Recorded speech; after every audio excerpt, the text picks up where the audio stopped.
Militer Rusia merilis rekaman detik-detik dua tembakan tanknya menghancurkan tank milik Ukraina.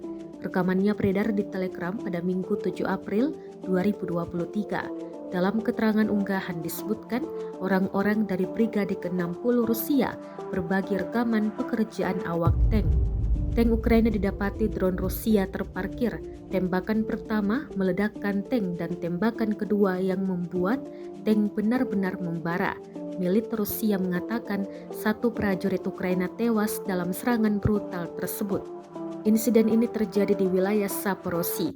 T-80 BVM dari Brigade Senapan Bermotor ke-60 lah yang menghancurkan tank Ukraina dengan amunisi pembakar.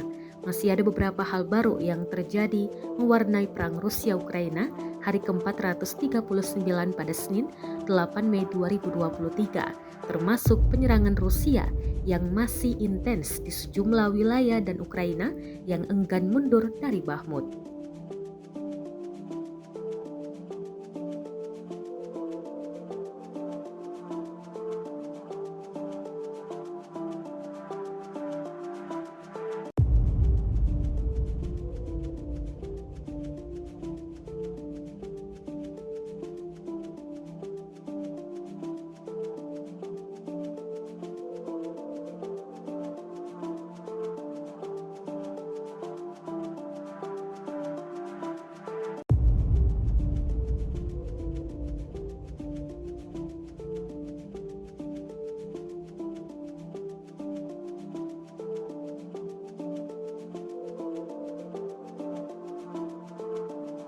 Rusia melaporkan 418 pesawat Ukraina, 230 helikopter, 4.027 kendaraan udara tak berawak, 421 sistem rudal anti pesawat dieliminir sejak awal operasi khusus.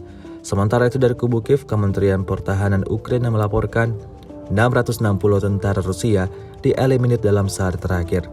Total 194.430 prajurit Federasi Rusia meninggal sejak awal konflik hingga hari ke-438.